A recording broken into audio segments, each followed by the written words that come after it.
Before we start, I have a question for you to think about during this episode.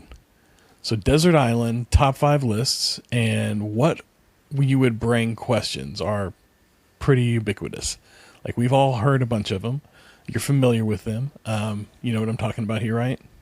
The desert island questions? Okay. Sure. So, my question to you is, the stranded on a desert island, you can bring any one thing question. What is the worst answer you've ever heard? And what is the best answer you've ever heard to that question? So you can think about that while we shoot the episode right now. Okay.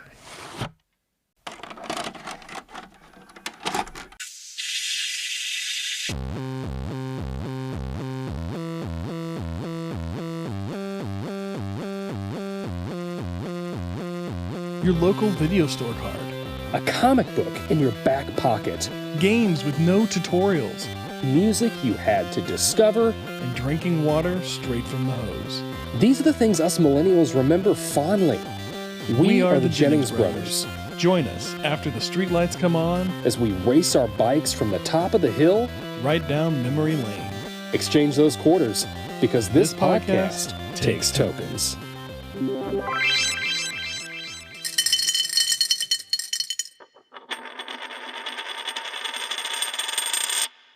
You find yourself in pitch blackness. The air is warm against your face, and your body aches in pain. You open your eyes to the sight of a tropical canopy looming high above you and the blue sky beyond. Sitting up, you hear the screams and wails of people, seemingly in trouble, off in the distance. You stand and run towards the sound. As you break through the foliage, you see a vast beach spreading out in front of you. People, alive and dead, scattered here and there along the sand. What remains of the airplane that you were a passenger on only moments ago is broken, burning, and strung in a metallic disarray as far as the eye can see. You rush into the madness with no clue of where you are or what caused the disaster before you. You are Jack Shepherd, and you are lost. So yeah, what we're going to be talking about today is one of my all-time, if not my all-time favorite television series ever. We're going to be talking about Lost. Controversial. Oh, yeah. No. Maybe just the last season. I don't know. I think just the last season. Yeah. So if you're not familiar with Lost, it is a mystery drama series. Ran from September 22nd, 2004 through May 23rd, 2010 on ABC. It ran for 6 seasons and 121, I think, fantastic episodes. Maybe 120 fantastic episodes, but we'll discuss the ending here in a little bit. So I did have, for any of us out there that are not that familiar with the show, I did have our friend ChatGPT help me get a summary, just a brief summary of the show. So it's Lost is like I said, a mystery drama television series that follows the survivors of Oceanic Flight 815, which crashes on a mysterious island in the South Pacific. The show explores their struggles for survival, their interpersonal conflicts and encounters with supernatural elements on the island. As the series progresses, it delves into the characters' backstories through flashbacks, flash forwards, flash sideways, and it's kind of like the peeling of an onion, I think. So it's like every single episode just kind of pulls something back and just reveals a little bit more. And I really think that's what kind of hooks people that watch the show. It's what hooked me and really, brings you into the show. It was nominated for 51 Primetime Emmys, with 10 wins, and included Outstanding Drama Series, Outstanding Director, J.J. Abrams. I love most of J.J. Abrams' stuff. He's great.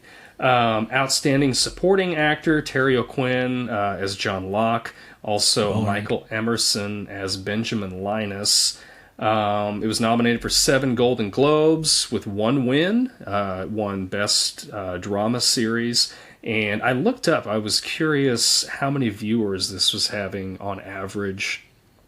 You want to take a guess how many the average of how many viewers each episode it had? Oh, let's see. You said 2004 to 2010. I would guess average of the entire series or average like in the beginning?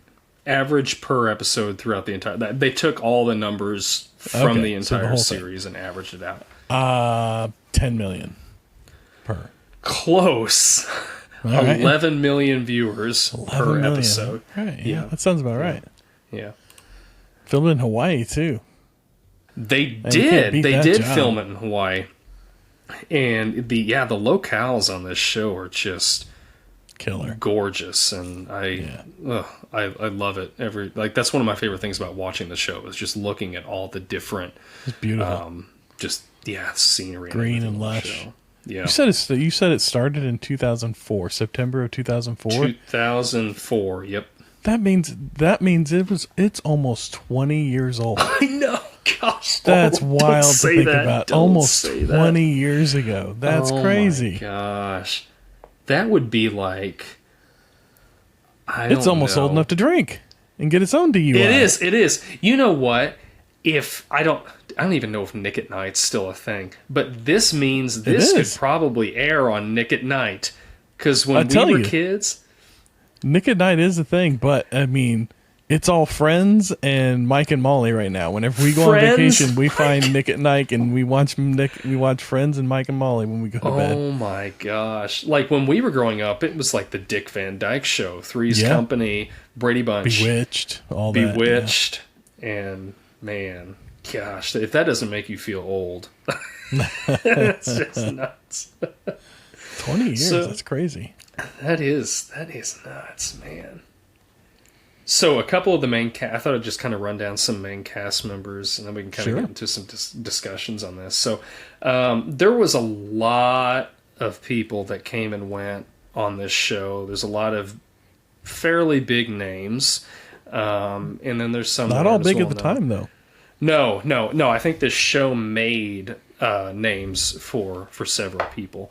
But really, the main cast that I just kind of wanted to recognize here. So, like I said in my opener, Jack Shephard, he is probably arguably the main character throughout the whole series. He was a doctor.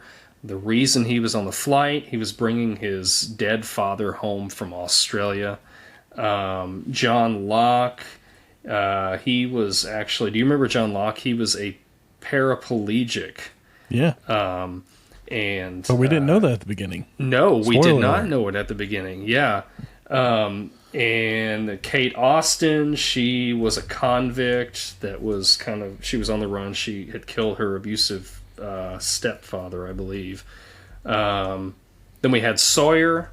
He was a con man. I loved Sawyer. He always had great one-liners and everything.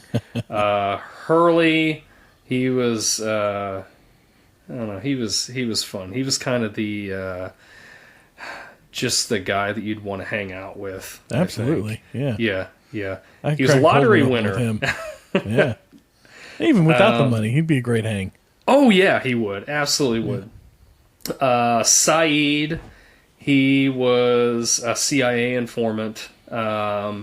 And then we had the Kwans, Jin and Sun. They were a married Korean couple.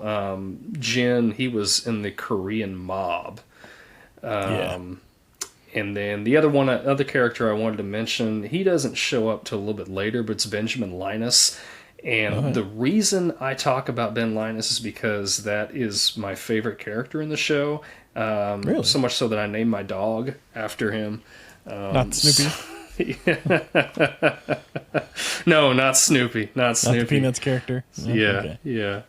So, anyway, what did you kind of think of the show? I know you said you watched it when it... I mean, I think you left out a couple of people. in your I lineup did. of main characters. You got Dominic Monaghan. You know, I'm watching the first couple yes. episodes while we're Who you have prepping seen for in this. person. Who I've seen in person. That's Yeah. right. Him and I don't remember the other guy's name. Billy Boyd. Yes, two Yes. of the hobbits from Lord of the Yep. Rings were filming a show at a Buc-ee's that we just happened to stop into. It was crazy how crowded it was from these two people in there. But yeah, they drew quite the crowd. But I'm watching the first couple episodes, and he's hiking up the side of the mountain, and I'm thinking, this is the second time I've seen this guy hike up the side of the mountain on a quest. Yes. Completely different reasons both times, Yeah. but it was an interesting thought nonetheless.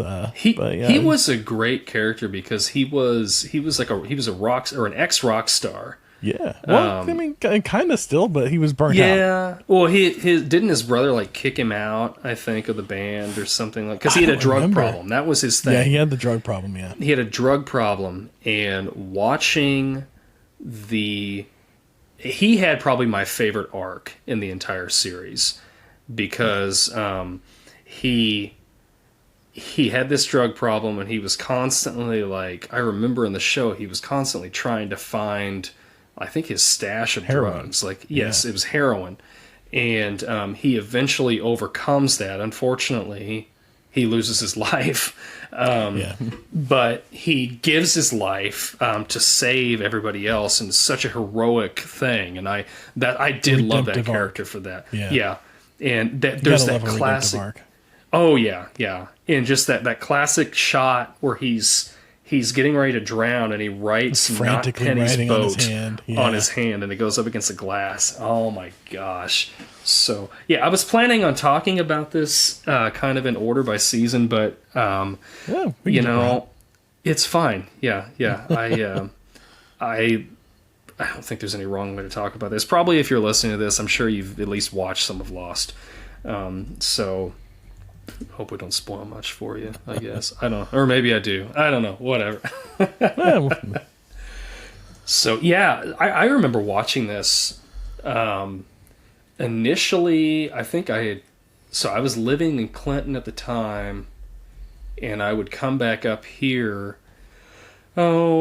maybe once every month or every 2 months, and I'd visit Dad, and I'd visit Aunt Kathy and Linda or whatever. And I remember Aunt Kathy and Linda were watching this show, and I would have still been in high school because it was during the first season. First season, you would have been in high school. Yeah. And I remember watching it with them, and I enjoyed it, so I went home and I started watching it some at home as it was, airing or whatever. And I think I remember I watched through season 1, and I watched the finale, and then, it was a year before it aired again, and at that point I just wasn't really watching TV, I guess, too much then, so I didn't watch it after that for a while. What really got me into the show, I remember I had a Netflix subscription, but it was back when Netflix was on just the DVDs. They didn't have like the streaming or whatever. And I ended up having like the 2 DVD at a time thing. And I thought, I'm gonna watch Lost, because like I think season 1 through 4 was out at the time. And so I started rewatching it through those discs, and I remember it was like I couldn't wait to get the next disc in, so I could see what had happened or what was going to happen. So I watched it like that up until season 4 was done, and then I think right around that time season 5 was starting to air. So from that point on, I watched everything live all the way up until it ended at season 6. So did you watch it live at all? Do you remember? Mix. I mean, this was probably one of the first. Okay, so at the time, I was I didn't have cable whenever this started. I was watching just movies in my free time, so I didn't have cable. I would just watch DVDs or whatever, and I collected a bunch of DVDs. So I wasn't aware of this the first year, but then in 2005, something happened that I think impacted shows like Lost and The Office and a few others, and really just kind of like helped catapult them into new audiences, specifically audiences that maybe didn't have cable subscriptions like me. And that is, I got a Apple Video iPod, the first Apple Video iPod. Yeah. And they put like the first and sometimes the second episodes of a lot of like really popular shows at the time up for free. You could just download and watch them on there. So I download new episodes of stuff all the time and put them on there and go to work. And on my breaks, I would watch it on my little video iPod. Which I gotta say, I can't imagine trying to watch something on a screen that tiny nowadays, but it was the smallest little screen to try and watch a show on, and I did, and it was comfortable at the time, I suppose. So anyways, that was how I first started watching it, and then I bought the rest of the first season, I guess digitally, and watched it on there. And right around the time the second season started, I had started dating my now wife, Allison, and I was living with a roommate who had cable. So I had access to cable then, and we started watching it together in the second season, probably a few episodes in. I don't know when it started. As well as like, I think we started watching like The Office and a couple other things around the same time.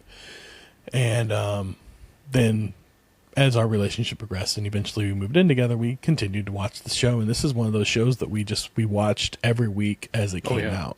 Yeah. As well as like a number of other shows that we just started discovering and watching. And I got really back into TV at that point, and we've kept cable in some form or another ever since then. And so for me, it was kind of a mix. You know, the first season I watched on my own, and then the second season and so on, me and my wife watched together. But yeah, so that's kind of my experience with it. It was a lot of fun. I really enjoyed it. I mean, obviously I picked up the first season and bought it Sure. in a medium that I don't have access to anymore because I'm not on the Apple family of things anymore. I wish I could give those to somebody somehow. That'd be nice. I know, to right? To give it a life. Yeah, that digital stuff is just sitting out there. And yeah. I still have, they're over here beside me, I still have all 6 seasons on disc. Oh, wow. That I will never get rid of. Like, there's, sometimes I'll have DVDs and stuff. I'm like, I'm never going to watch, whatever again. But like, I won't get rid of that. I've still got that. Yeah. But yeah, I remember. So I watched it live. I watched it all that. And then I watched it again later. I moved in with my friend Leif, and because he was moving out of his parents' house, he was looking for a place, and anyway, so we moved in together, and we thought, we'll just share an apartment. And he was looking for something to watch. I'm like, have you watched Lost? And he hadn't. So anyway, I sat down and I watched through that with him. I remember there was a lot of late nights. I think like the last season, because I think I had all the discs at that time. We stayed up till like 4 a.m. finishing the show or something like that. I miss doing that. And then I've watched through it. Oh, I know. You can't do Didn't that have nowadays. any responsibility. Well, yeah. I mean, you can. I mean, I guess maybe you had to go to work, but you didn't care. Yeah. And then I watched it one more time with my wife. She hadn't seen it, so. Wow. I think that's it. I thought I'd watched it 4 times, but maybe I've just watched it 3 times through. How'd she enjoy the watch through? Anyway, yeah. She liked it. She really liked it. She was a little disappointed, I guess, with the end, which I think we all were. Most people were. There's one person that I know that she enjoyed it. And really? I don't know if maybe she was kidding herself or what. I don't know. But we'll get to the ending here in just a little bit. So, did you have, running through the whole series, did you have a favorite character at all? I kind of I think I fluctuated a little bit here and there, but I'd say probably Three. I'd say it was one of three, depending on what episode you caught me on. In the beginning, I found Locke very interesting because he was kind of mysterious. There's a lot of mystery around him, but there was a lot of mystery around all of them, really. But I think like he seemed the most interesting to me. So I liked him for that. I also liked, who didn't like Hurley? Hurley just seemed like a great hang. Oh, He's just like a dude you wanted to get to know, you wanted to be buddies with. So he was always kind of like, you'd really want to watch the show with him type of character. Yep. So there was always some, every time Hurley was on screen, you're like, oh yeah, we're in for a good time, or, it's going to be a little light, it's not going to be that heavy. And also I enjoyed, Jen's storyline. I thought that was really a really fun one. I think his overall arc I really enjoyed. Felt there was kind of, and then like you said, now that we've talked about it, and I'm talking about story arcs, the Charlie Pace story arc too. Dominic Monaghan, his whole thing, that was a great redemptive arc. Yeah, I gotta admit that. That may be my favorite arc now. In my, I think first rewatch, which I'm in the middle of. You've got me wanting to watch this show all over again, knowing how it's going to end too. Which is, I don't know how I feel about that, but I think I'm looking forward to watching Charlie's arc again, and kind of. I think those are the ones that I'll focus on mainly. It's funny is I don't hear a lot of people that mention that Dr. Jack is their favorite character. How about you? What are your favorite characters? No, actually, I would go as far as to say, I remember Linda and I would have conversations about this. She did not like Jack. And at first I was like, he's just, he's whatever. But like rewatching it as many times as I have, I'm like, he's really a jerk. Like, I just don't really know if I care for that character. Whiny. Yeah, he is. Yeah. And I just don't know if I care for that character so much. I'm like, but my favorites, like I said, Benjamin Linus, I liked him because he only wanted what was best for the island.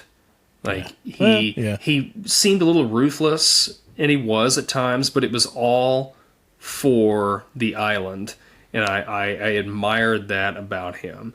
And you see him in season 4, I think, or 5, where he's young, and I don't know. You just kind of see that whole thing cultivate, and why he loves the island, and that's what his purpose in life is to take care of the island, and I like that about him.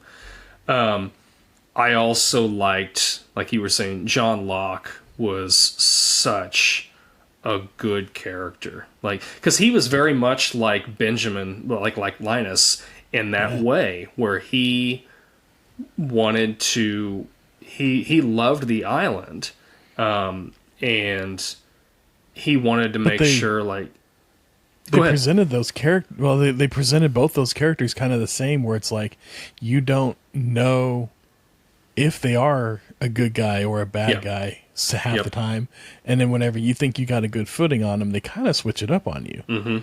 And then both of them were almost always opposites or exactly aligned. In a way. Yeah, and then the other character that I really enjoyed, I liked Sawyer a lot.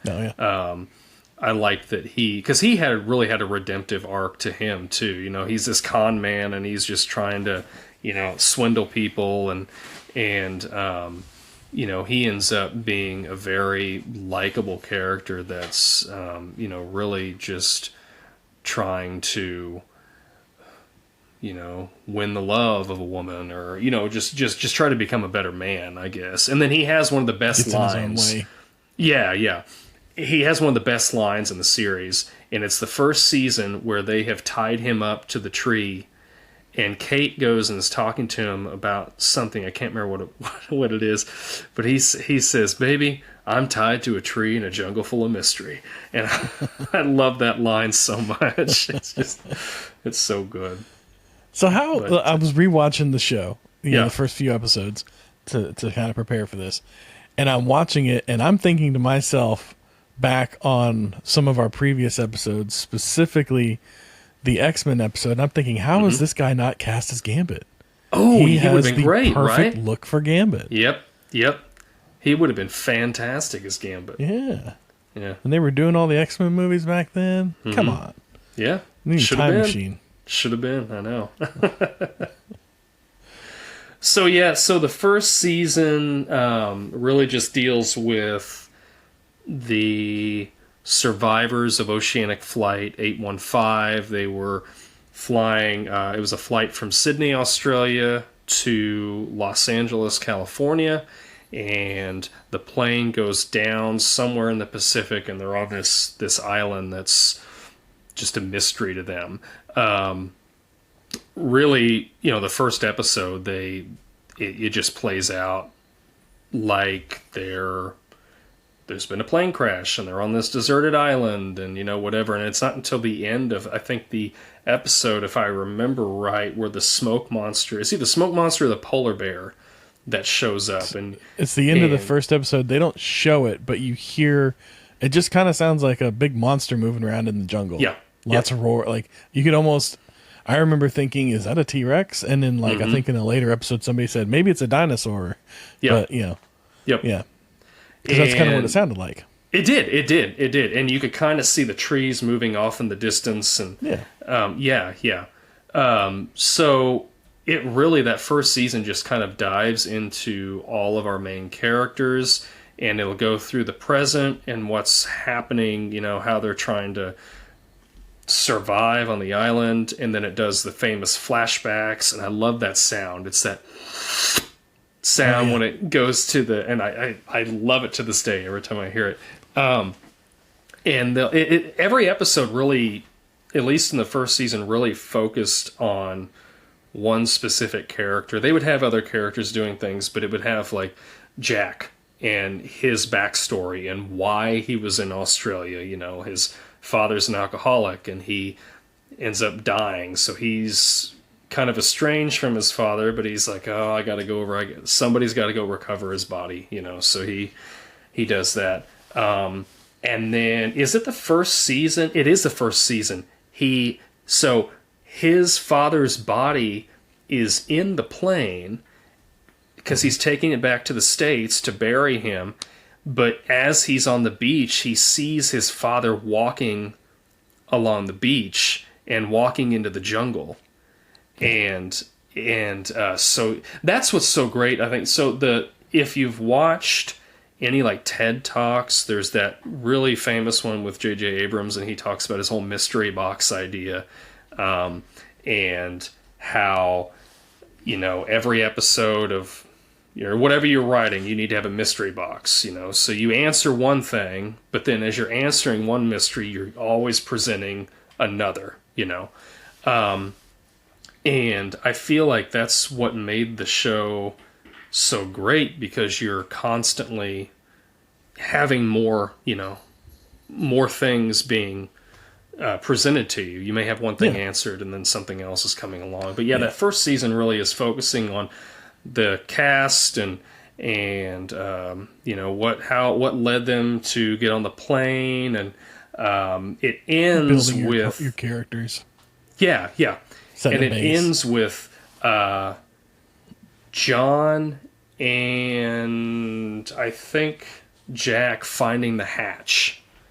Yeah. So they find this mysterious hatch on the island. It's like a metal door with a, like an old style like submarine door. It's just kind of buried. And I think I remember the final frame of that last episode too was as if you're in there looking out at them. Yes, because they've blown the hatch open. Yes. Yeah. So and then that leads us into season 2, and that's when they introduce the others. So they find that there's other people that are on the island. They also introduced some other characters, some other flight survivors that happened to just... I can't remember if they got thrown from the plane. I can't remember exactly Well, the plane how broke into pieces. That's right. I think it's yes. the tail section is who that ended up being. Yep. Yeah, and I remember Michelle Rodriguez was one of the characters that was there. So they find the others, and then, of course, the flashbacks continue. We continue to learn more and more about these characters.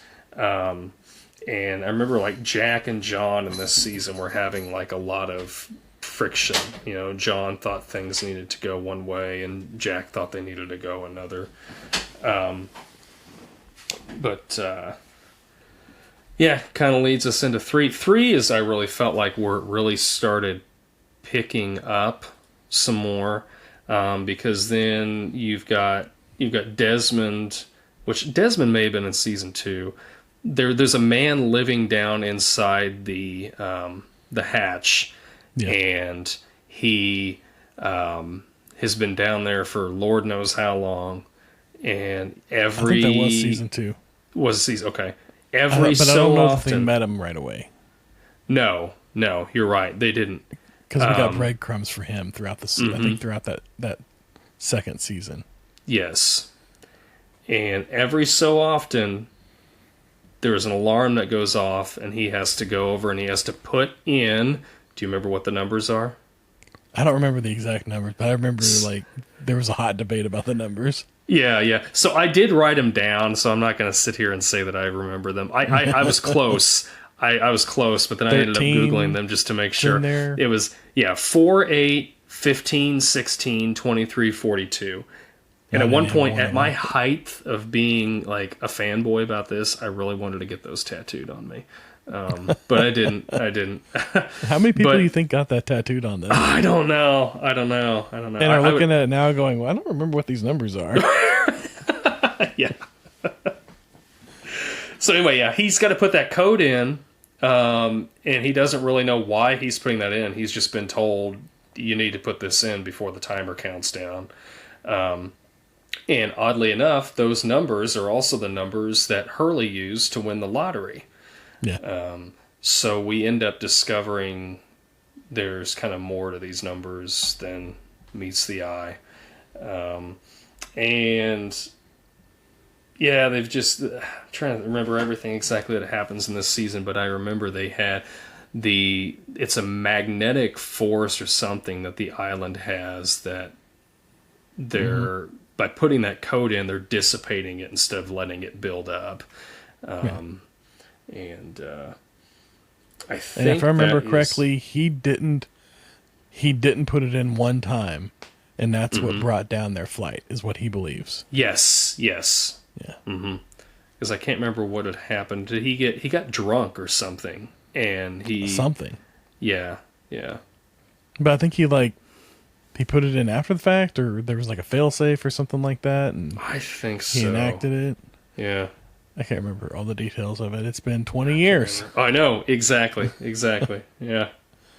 So at the end of that season, they find that underwater station. They find there's more than one. And there's more stations. Yeah. There's more stations. Yeah. So the station is called, it's called Dharma. Like there's a Dharma initiative that they discover. And they think that at first it's just that one hatch station that Desmond is in, but they find out that there's more. I think like there was like an octagon, and there were like 8 of them, and they're like 8 different shapes or something like that. So we were always thinking there's going to be like 8 different stations, because they all had like slightly different symbols across all 8 of them. But I think we only got like 3 or 4, and like one of them was just almost completely destroyed. Yeah. But we didn't get all 8 of them, I want to say. No, they had one that they were housing those polar bears in. And then they had the one with the hatch and the number input. They had the underwater one. They had one, I think the one you're thinking of was like flooded out, or maybe that was the water one. Like you said, it's been a while since we've watched it. But so season 4, this is what I thought. Season 4 I thought was just incredible because I remember it starts off with Jack, but it's like a flashback, and you're like seeing things when he's not on the island.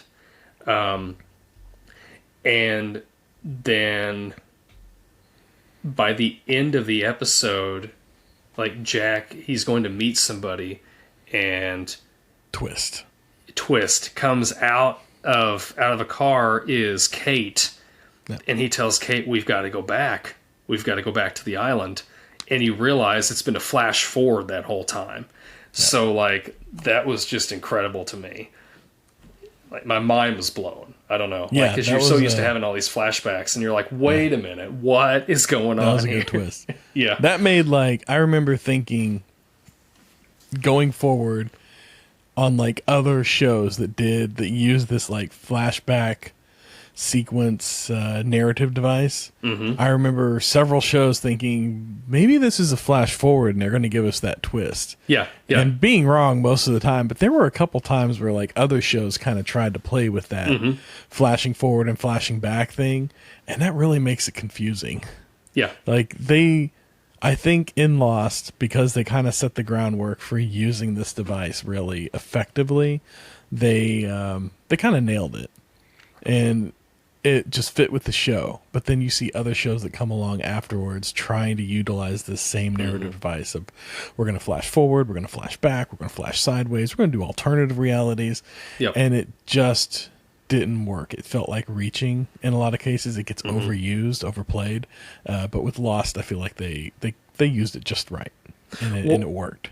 And I think the reason it did is because once they did that and they established that in that first episode of season 4, they continued with the flash forwards through the whole season. Yeah. It wasn't like we're going back and forth. They weren't jumping all around. Yeah. Nope. Everything you saw was a flash forward.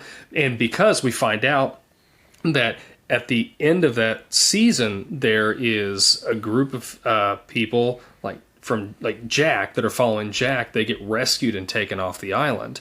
And then there's another group of people that John Locke is leading that they want to stay on the island. And the reason, we didn't really get into this, the reason John Locke wants to stay on the island, the reason he loves it so much is because he is, like I said when I was introducing the character, he is a paraplegic.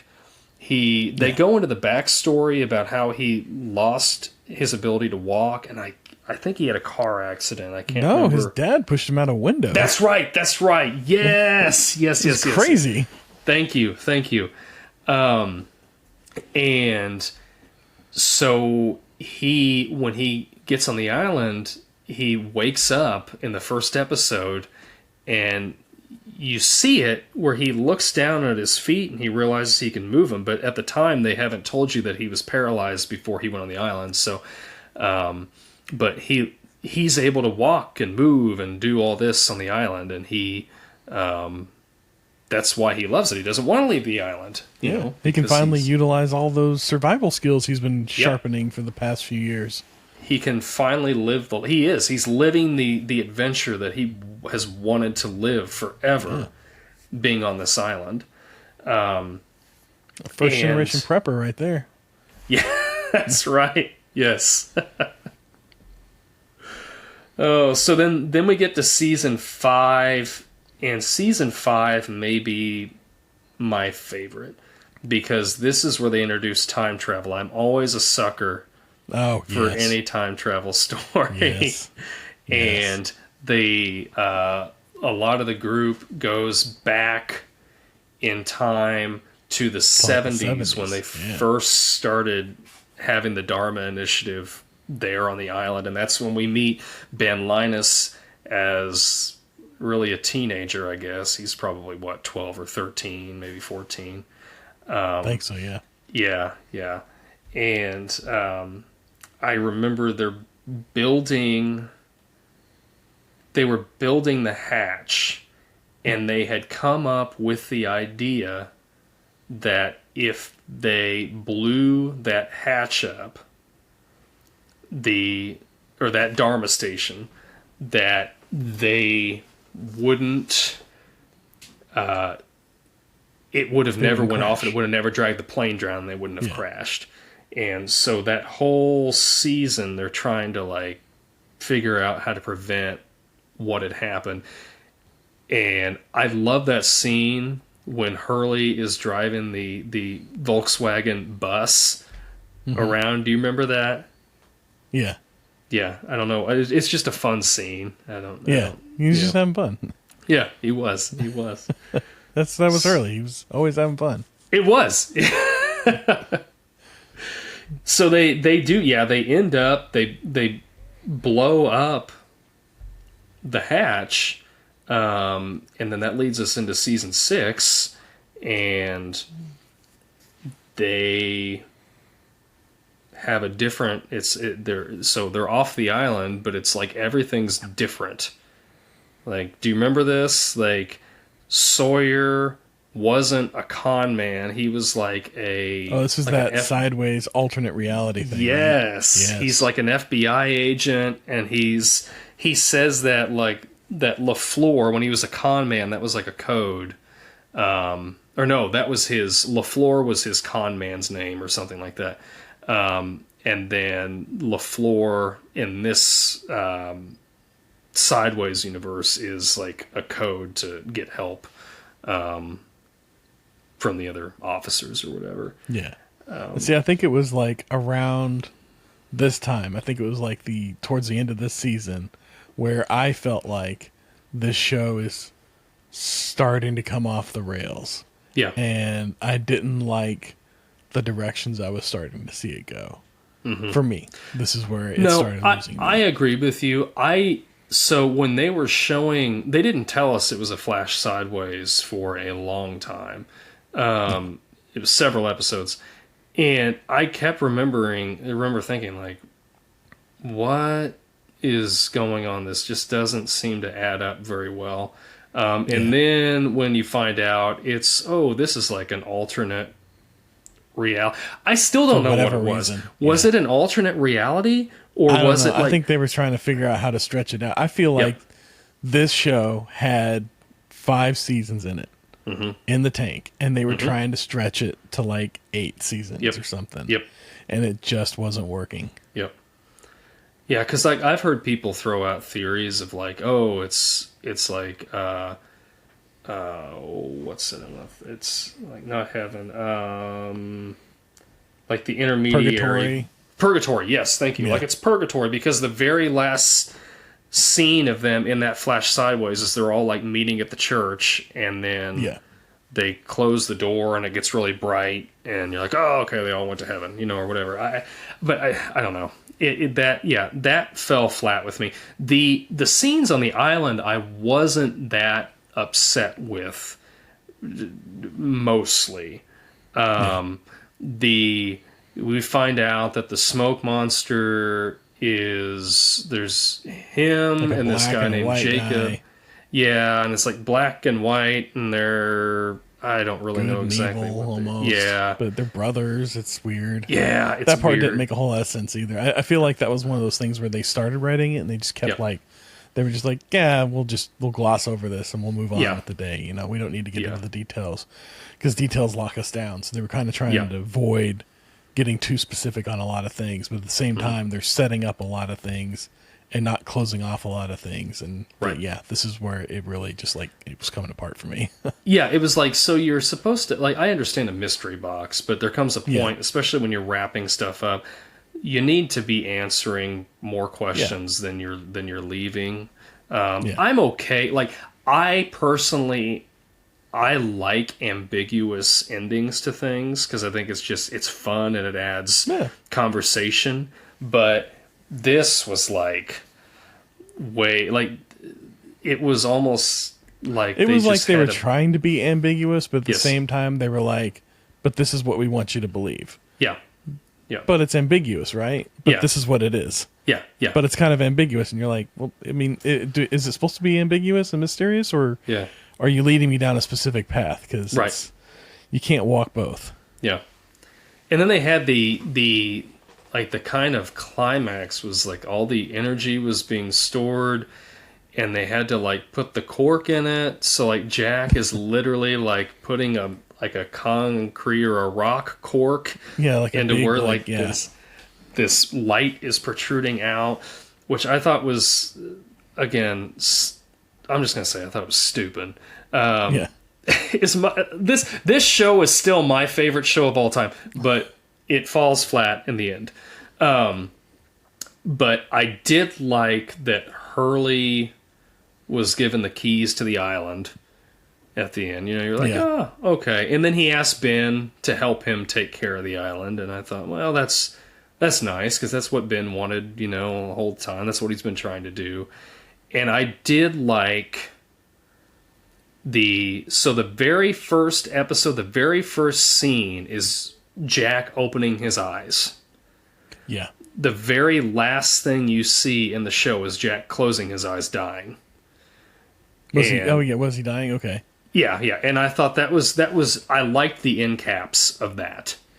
I liked that the numbers that we find out, what was it, 4, 8, 15, 16, 23, 42, we find out are numbers of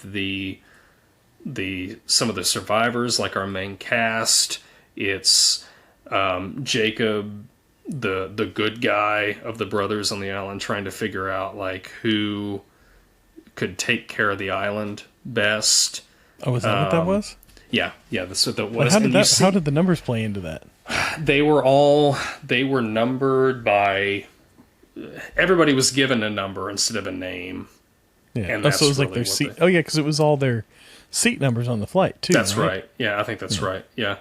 One, I can't remember which one was marked off there, and I think that was Locke's number.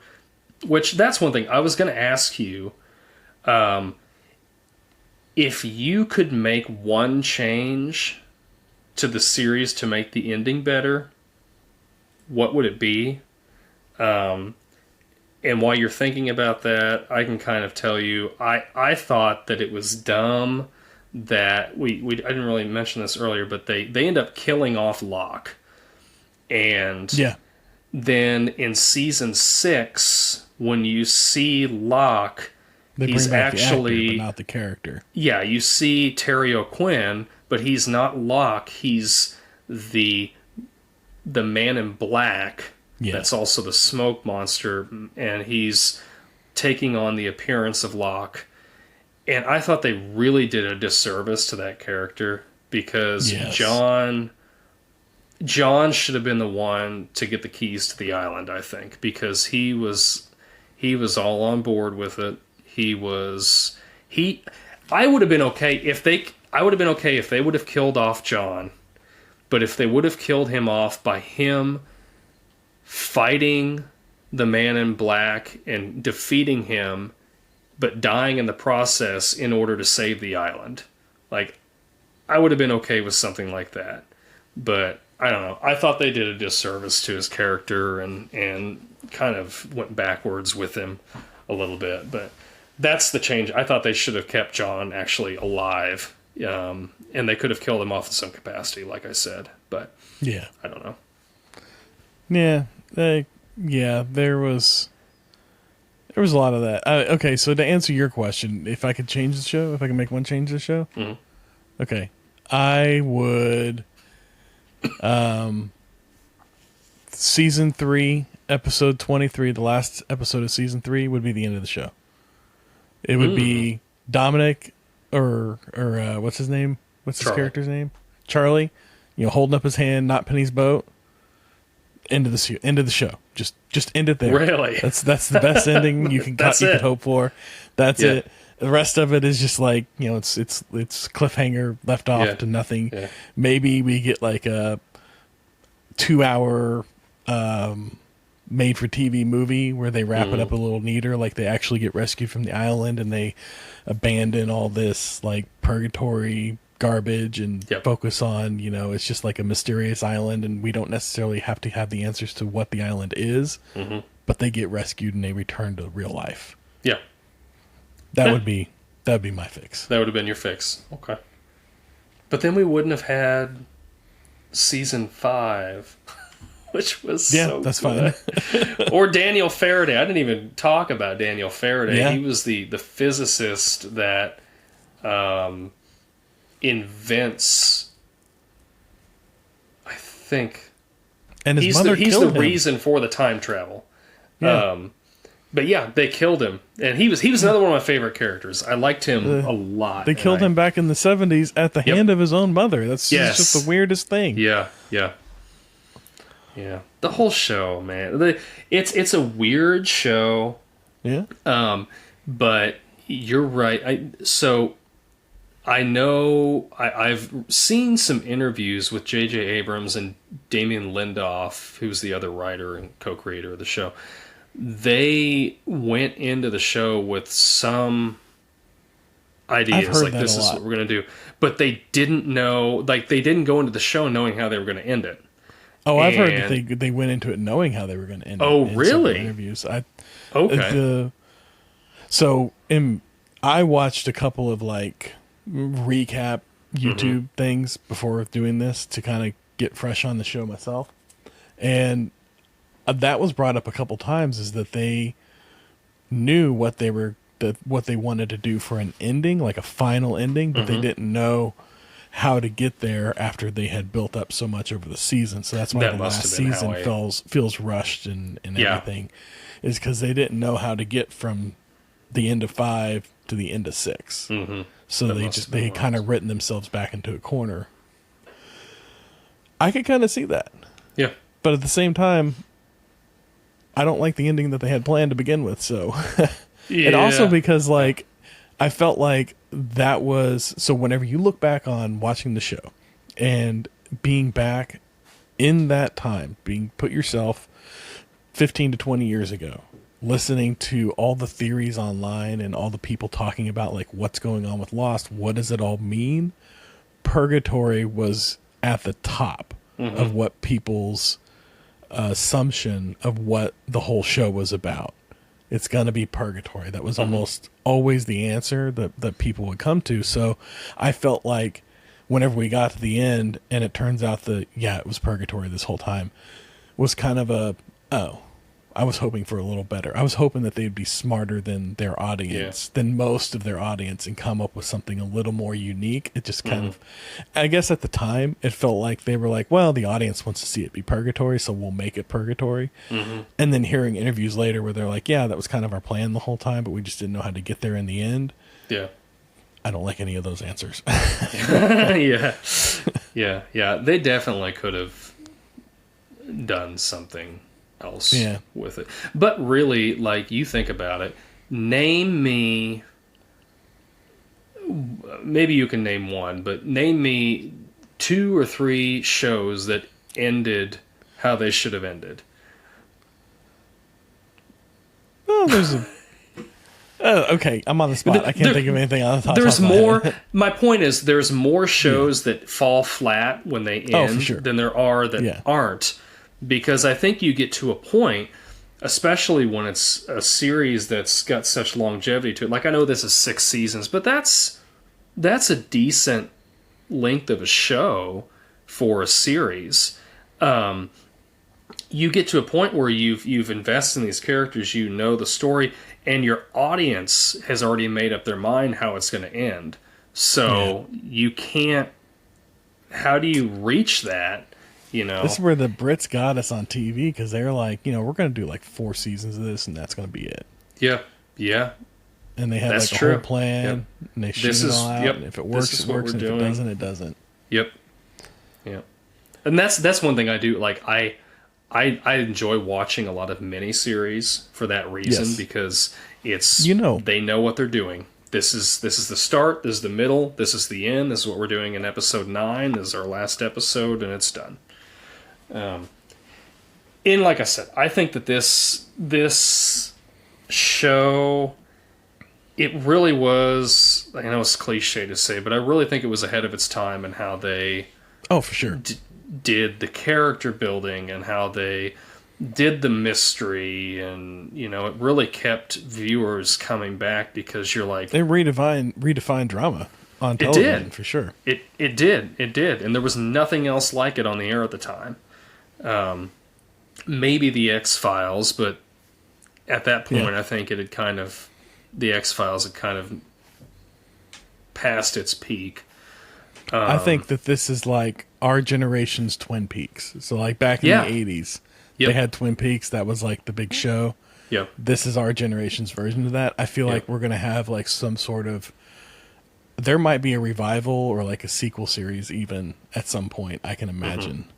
But yeah, for sure. Yeah. So I got a question for you. Yeah. Upon revisiting this show, where do you think we could fit Corey Feldman in this? Anywhere? Well, I would want to say as Charlie, but Dominic Monaghy did such a good job. He could have been his brother. Dominic. He could have been. He Guest could have starring been. role as the brother. Yes. Yes. There it is. There we go. All right. Corey. So we fit Corey in. Come talk to us, buddy. Come be on the show. Dead Love to have you. serious. Yes, we would. Anything you want to cover, we'll cover it. Anything. We'd love to have you on the show. So your questions that you asked me That's right. in the beginning. So, of all the answers to Desert Island top 5 lists, or what would you bring on a desert island, what is the best answer you've heard, and what is the worst answer you've heard? Best answer I've heard is a satellite phone. Oh, that's a good answer. Yeah, satellite phone I think is great. You know, I've heard cell phone. I'm like, well, that's stupid because there's no. But a satellite phone, you're gonna have service. The dumbest would probably be.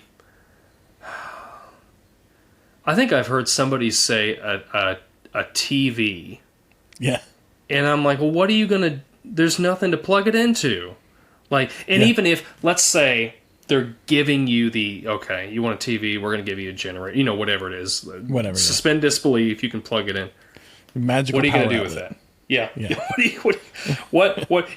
You're just saying, I'm done. I'm on this island. I'm just going to watch TV till pass away or disintegrate or whatever. Yeah. Yeah, I think that falls in line with mine.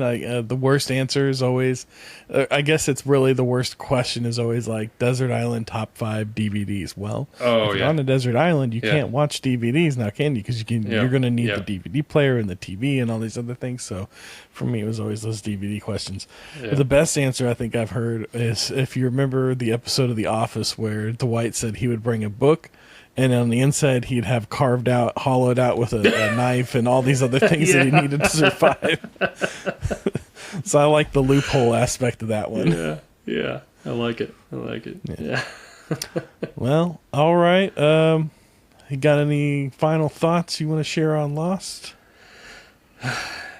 It's my favorite series, my favorite television series. It's I want to go back and watch it again now that we've talked about it, and I probably will. I have time at my lunches. I have 30-minute lunches every day, so I could slowly watch through the whole thing. There we go. Definitely, I think it's near the top of my list of rewatches for now, for sure. It is. I keep saying it. It is a little bit tarnished because of the last season, but I'll just watch the first couple and I'll drop off. Yeah, you'll watch through season 3, and it goes exactly how you think it needs to go, and then that's it. I'll watch through season 5. It blows up. Everybody dies. That's the end of it. Yeah. But maybe that is the better ending. Yeah. But I don't know. It really changed television. It really changed the way I want to watch television. When I watch a TV show, I want to be hooked. I don't want to have, some long drawn out boring thing. I want to be hooked within the first 5 minutes of watching it, because I'm a person, I value my time a lot, and I'm not going to spend my time watching something that's boring me. Like, so maybe it's spoiled me in that way. Like, there's been a lot of TV shows that I've watched since then, or I've tried to watch, and I'm like, yeah, this isn't doing it for me. And Mindy's always like, we just got to stick it out for a couple episodes. I'm like, I'm not sticking it out for 3 episodes, 3 hours to finally get to something interesting. Well, I'll give you the first 6 episodes usually. Will you really? Yeah. Yeah. And I if you gotta give be me hooked to that enough, first episode. I'll get in for the first season. But yeah, like you gotta like. I feel like for me, I give you a decent amount of lead in the beginning, but if you don't start showing me that you've earned that in some way, Yeah. then yeah, it goes away pretty quick. But you can, I can get breadcrumbs, and I can be drawn in for a season. Now, it may not be the first thing I watch, or the second or third, but it's on my list, and if I've got nothing else to watch, I'll end up watching it. Yeah. Well, all right. We've reached another checkpoint, my friends. Remember, sharing is caring. Reviews help a lot, and keep those tokens ready. Until next time. See you then.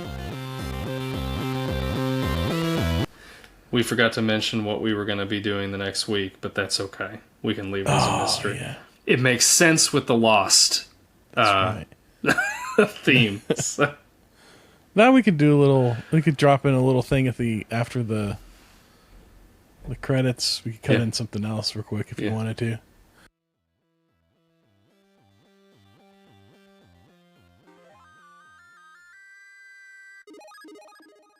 This podcast takes tokens is a Clay Street production.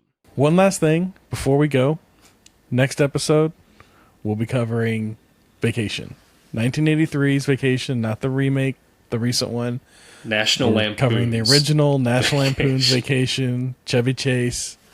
So feel free to watch along. We'll see y'all next week. Now, I will tell everybody real quick before we sign out here, I was really trying to talk Derek into just leaving it a mystery to go with the theme of the mystery of Lost. But this isn't a dictatorship, it's a democracy, so we decided on this. But well, this is after the post credits, so if they're still listening at this point, it's a bonus for them. That's true. True. Some people will just check out whenever they hear those closing credits. Yeah. They're done. Yeah. These people get a nice little bonus. This is your Marvel Studios after Post the credits credit extra. That's Yeah. Right. It's post credit. It's our first post credit scene. That's right. All right. That's right. Yeah, All right. next Well, week. thanks, y'all.